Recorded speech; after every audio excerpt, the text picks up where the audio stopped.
भट्टी साहब, ये गुफ्तगू हमने सुनी, ज़ाहिर है इस्तेकाम पाकिस्तान पार्टी है और इसमें इस्तेकाम तो बहुत है, मगर ये फरमाइए भट्टी साहब कि इलेक्शन के बारे में हम बात करते हैं तो क्लियर कट कोई बात नहीं करता है। अभी फिरदौस आशिक अवान साहिबा ने भी कुछ यानी एक मिली जुली बात की होंगे, तो अगर हालात ख़राब हुए तो फिर नहीं भी होंगे। तो ये एक तो इस पर आप आइए, और दूसरा ये कि अब जो PPP और नून लीग में बज़ाहिर एक लड़ाई की बात थी जिस पे सेठी साहब ने कहा कि भाई मैं अपना नाम विदड्रॉ करता हूँ, बहुत बड़ी कुर्बानी दी है वतन अजीज़ के लिए उन्होंने। तो आप क्या समझते हैं कि अब दोनों पार्टियाँ इकट्ठी रहेंगी? क्या मंजर बन रहा है पाकिस्तान में PPP और जनाब मुस्लिम लीग नून के हवाले से और इलेक्शन के हवाले से? भट्टी साहब। काजी साहब, इस्तेकाम में पाकिस्तान के गुब्बारे से हवा इलेक्शन से पहले निकल जाएगी, ये बात भी आप रिकॉर्ड का हिस्सा रख लें, क्योंकि मेरी इतला के मुताबिक 22 अप्रैल के किरदारों ने यानी कि PDM ने मुलाकात की है, अहम आपस में सियासी मुलाकात अहम, बाकी छोड़ दे, और उन्होंने कहा जी अगली हुकूमत हमारी होगी। अब लड़ाई सिर्फ तरीके इंसाफ को खत्म करने की है, क्योंकि वोट इस वक्त 3 सर्वे हुए हैं, एक वफाकी हुकूमत, 4 सूबों का, और फिर 4 सूबों के अलावा एक और एजेंसी ने, उन्होंने कहा है आज भी तरीके इंसाफ 70% सीटें ले जाएगी अगर बाहर रहते हैं। तो ये PDM तो एक चूचू का मुरब्बा है अपने मुकदमात खत्म कराने का जो उन्होंने करा लिए। PDM तो छोड़े, मरियम नवाज साहिबा मोहतरमा जो सहाफियों की फरिश्ते दे रही हैं अक्सर कि इसको टारगेट करो, इसको मैं ऑन कैमरा रखना चाह रहा हूं, ये बात, इनके तो नून लीग में आपस में इख्तलाफ होगा, हो सकता है ये इलेक्शन वक्त पे करे भी ना। अच्छा, आप ये कह रहे हैं, लेकिन भट्टी साहब फिर ये क्या सिनेरियो बन रहा है? भट्ट साहब आपके पास खबर है, आप मुझे खबर देना चाह रहे हैं? काजी साहब, बात यह है कि इस वक्त साबिक़ वज़ीर आला पंजाब चौधरी परवेज़ लाई साहब की ज़मानत तो हो गई है और कोट लखपत कैंप जेल से उनकी रिहाई के जो बात है वो भी है, लेकिन ख़बर इस वक्त ये है कि FIA में उनके ख़िलाफ़ एक और मुकदमा भी दर्ज कर लिया गया है। अब सवाल यह है कि उनकी रिहाई के बाद ये देखने वाली बात है कि क्या दोबारा उन्हें गिरफ्तार किया जाता है या नहीं किया जाता। जो इस वक्त मौजूदा सारी पिक्चर नज़र आ रही है, इसमें काजी साहब किसी को किसी बात की समझ नहीं आ रही कि ऊँट किस करवट बैठ रहा है। जो आप बात कर रहे हैं पीपल्स पार्टी और मुस्लिम लीग नून वाली जो बात कर रहे हैं, उसमें ये सारी लड़ाइयाँ नजम सेठी ने भी क्या दिया, मैं सेक्रीफाइस करता हूँ, और नवाज शरीफ ने उसकी ड्यूटी लगा दी कि मैं तुम्हें बनाता हूं चेयरमैन PCB, तुम जाके जरदारी साहब से परमिशन ले लो। बाद जरदारी साहब दुबई थे, परमिशन ना मिल सकी, अब उन्होंने सेक्रीफाइस कर लिया। लेकिन सवाल यह है, लड़ाई अभी तक जो है वो अंदर खाते में ही है और अवाम के लिए लड़ाई है, लेकिन जो असल मामलात है वो लंदन में बैठ के अभी भी जहांगीर तरीन साहब के साथ पक्की कंफर्म डील हो रही है। भट्टी साहब, आप तवील अरसे से आप रिपोर्टिंग भी कर रहे हैं और भी, ये PCB में ऐसी कौन सी चीज़ है कि जो मतलब है कि इसकी सीट के लिए इतनी बड़ी लड़ाई हो जाए? इसमें तो इतनी ज़्यादा कोई तनख्वाह शनख्वाह होती है, क्या मसला है? और फिर इतने बड़े सरमायादार ज़का अशरफ साहब हो गए, तो ये क्या इसमें है? अरबों खरबों का फंड है, अरबों खरबों का फंड है। आसफ अली जरदारी साहब बज़ाहिर आग के इलाज से गए हैं, आपकी 3 शख्सियत दुबई में उनसे मिल के आई हैं, तो मैं आगे मुल्क से दूर हूं, मुझे जिंदगी से दूर क्यों करना चाहते हैं आप? नहीं, अच्छा भट्टी साहब, एक और भी मामला है, देखिए ना, हर फील्ड होता है। सेठी साहब एक बहुत अच्छे मंजे हुए साफ़ी हैं, बड़ा सीखा हमने उनसे, लेकिन वो क्रिकेट के बारे में जितना इल्म रखते हैं उतना ही मैं न्यूक्लियर फिज़िक्स के बारे में रखता हूँ।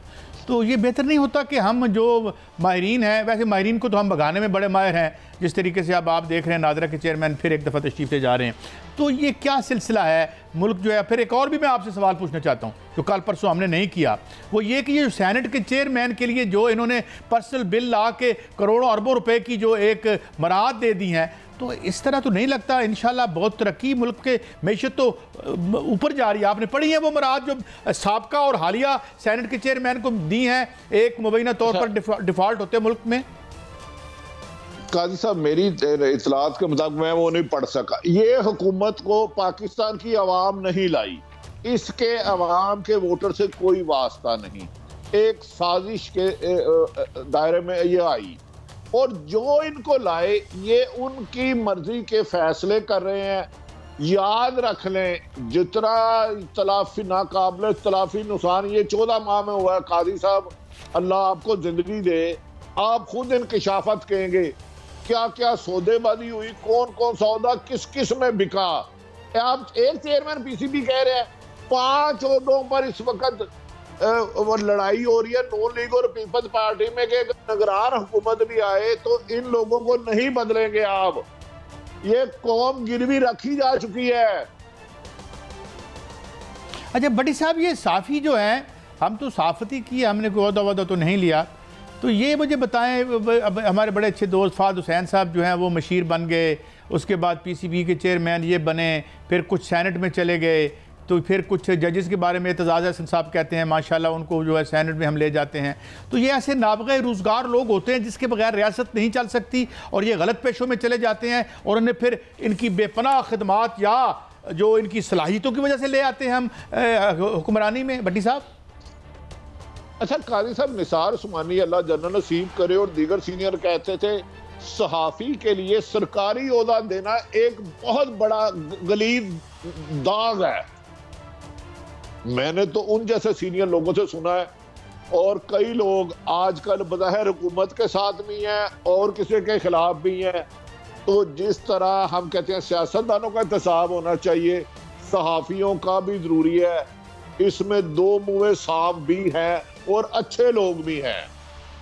नहीं, अच्छे लोग तो हैं, लेकिन मैं ये कह रहा था भट्टी साहब कि ये जो पोलराइजेशन है, चलें सियासत में तो होती है, मुख्तलिफ मंशूर होते हैं, ये हमने सहाफ़त भी बांट दी, हमने बार भी बांट दी, हमने इदारे बांट दिए, यानी ये इस पार्टी का इदारा है, इदारों के अंदर लोग जो हैं अच्छा, वो ये क्या है? काजी साहब एक गुजारिश, इन सब की तकसीम में पैसा होगा, और मैंने ईमानदारी से कह रहा हूँ 85 में सहाफ़ियों को पैसे का सिलसिला शुरू हुआ, एक एडिटर फौत हो गया, उन्होंने भी आपको ऑफर की।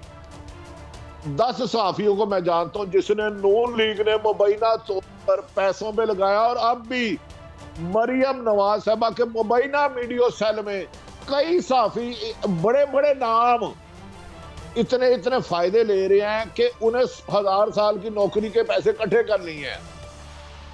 और साहब वो लंदन में एक इलाका है ऑक्सफोर्ड, उस ऑक्सफोर्ड इलाके में जो न्यूबरी है। अच्छा काजी साहब, काजी साहब कुरान पाक पे हलफ ले कि इनके पास एक बंदा पैसे देने नहीं आया जो आज कल 8 बजे प्रोग्राम करता है। फिर मैं भी 3 सहाफ़ियों का नाम ले दूंगा किनके पास भट्टी साहब जिन्होंने पैसे लिए और साबित करूंगा।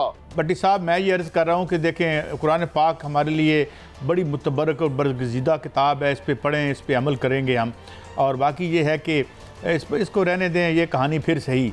तो ये चले वो लंदन वाली बात का भट्टी साहब बताए ना, वो लंदन में जो ऑक्सफोर्ड का इलाका है और न्यूबरी जो है, वहाँ पर हज़रत किबला जहांगीर तरीन साहब की रिहाइशगाह है, और सुना है कि एक ऑनलाइन और जिना अखबार के मालिक का भी वहाँ पर कुछ सुना है घर शर है, काफ़ी मोहल्लेदार हैं, आपस में करीब है। ये जो ऑक्सफोर्ड और न्यूबरी का इलाका है, ये पाकिस्तान की सियासत वहाँ पर हो रही है। आप एवन फील्ड भी जाते होंगे, लंदन में मौजूद हैं, क्या है ये सारा कुछ सर? जहांगीर तरीन का तो मैं नाम ले सकता हूँ, दूसरे नाम पे मैं बात नहीं करना चाहता। अभी कभी मौका मिला तो मैं ऐसे इंकशाफत करूंगा कि अल्लाह ताला खैर करेगा। लेकिन जहांगीर तरीन एक पॉलिटिशियन है, मेरा उनसे मरासम है, सियासतदान तो जोड़ तोड़ करते हैं, लेकिन साफियों को खरीदो फरोख्त और साजिशों का हिस्सा बनने से गुरेज करना चाहिए। अच्छा जी भट्ट साहब, आप बताइए, आपकी वैसे बड़ी अच्छी साफ सलामत भी है, तो ये क्यों हम ये इतने मुतमव्वल लोग, इतने पीछे यानी फाइनेंशियल बैकग्राउंड, और फिर ये अहदे हमें क्यों चाहिए होते हैं? काजी साहब, बात ये है कि ये रवायात शुरू से चल रही हैं। आप मुशाहिद हुसैन से शुरू कर लेना, आप आज से शुरू ना करें, मुशाहिद साहब से शुरू कर ले। ये जो जैसे नजम सेठी साहब है, अब नजम सेठी साहब एक कदकाठ का आपके भी साथ काम किया हुआ है। नहीं, मैं काम तो कदकाठ नहीं लग सकती ना, जर्नलिस्ट तो वो बड़ा है। अब ऐसे लोग अगर मुल्क में आ जाए और सियासतदान आ जाए तो मैं समझता हूँ कोई इतनी भी कोई बुराई वाली बात नहीं है। तो इसमें क्या है कि अगर कोई जर्नलिस्ट जो है वो इस वक्त निगरान वज़ीर आला बन गया या कल को प्राइम मिनिस्टर ऑफ पाकिस्तान जो है वो किसी कुमार का मालूम बन जाए, क्या हो जाएगा? 100% आपसे इत्तेफाक करता हूँ। मैं किसी की मिसाल नहीं देता। बट साहब आप मुझे एक सरकारी ओहदा दे देते हैं, मैं साफ़ी हूँ, मैं सुबह से शाम तक टीवी पे आपके जूते पॉलिश कर रहा हूँ, आप स्याह कर रहे हैं, आप सफ़ेद कर रहे हैं, मैं उसका जवाब अपनी पूरी ज़बान को इस्तेमाल कर रहा हूँ आपके जवाब। तो फिर जब मैं अच्छा आपने ओहदा ले लिया और साफत छाड़ दो, सवेरे फिर अपना थोबड़ा उठा के टीवी पर बैठे आप उन लोगों की जो पॉलिसी की हमायत कर रहे होते हैं जिन्होंने आपको ओहदा दिया होता है। नहीं तो ये नजम सेठी की मिसाल, नजम सेठी की मिसाल नहीं दे रहा, तो छोड़ दिया ना। मैं नजम सेठी साहब की मिसाल मैं ये कह रहा हूँ कि मैं नाम नहीं लेता कि जो लोग आए, जिन लोगों ने ओहदे लिए, तोशा खाने से रकमा मतलब तोहफे लिए और सरकारी ओहदे लिए जनाब, और आके फिर टीवी पे बैठ के मैं सहाफ़ी हूँ। यार भट्ट साहब ये सारी बात ही वहीं से शुरू होती है। मुआशरा करप्ट हो चुका है। अच्छा मुआशरा करप्ट हो चुका है, लिहाजा इनको भी करप्ट होने दो। आप और इनका करप्ट होना ठीक है। आप सिर्फ बात करते हैं हमेशा सियासतदानों की, सहाफियों की, बाकी मकातब फिक्र आपको नजर क्यों नहीं आते? भट्टी साहब पता क्या है, कल बहुत एजाज अमीर साहब ने बात की कि यार 400 बंदे थे उसमें पनामा में, लेकिन प्राइम मिनिस्टर तो एक थे ना यार, जिनके पास पाकिस्तान के खजाने की चाबी थी और हमारी अमानतें थी। ये बात ठीक की। अब बात ये है कि आप साफी हैं, सवेरे उठ के शुरू हो जाते हैं हम और शाम को ओहदा भी ले लेते हैं और साफी के साफी। साहिब इल्म कहते हैं, सीनियर कहते हैं साफी जजों से ज्यादा गैर जानिबदार होना चाहिए। वो किसी सियासी जमात का एडवाइजर या चमचा नहीं हो सकता। मुझे कोई सियासी जमात वजीर बनाती, वजीर आला बनाती या एडवाइजर बनाती है तो मुझे किस वजह से बनाती है, मेरी क्या कॉम्पिटेंसी है कि मैं उनकी चमचागिरी कर रहा हूँ? मैं अपना पैसा बेच रहा था तब कोई लेता है नहायत एहतराम से, अदब से। क्या अच्छा जो भी बनाया इनकी क्या एक्सपर्टी थी? अल्लाह माँ छोड़ दे, हम अपने आप को अच्छा, भट्टी साहब समझते हैं, एहतसाब सबका होना चाहिए।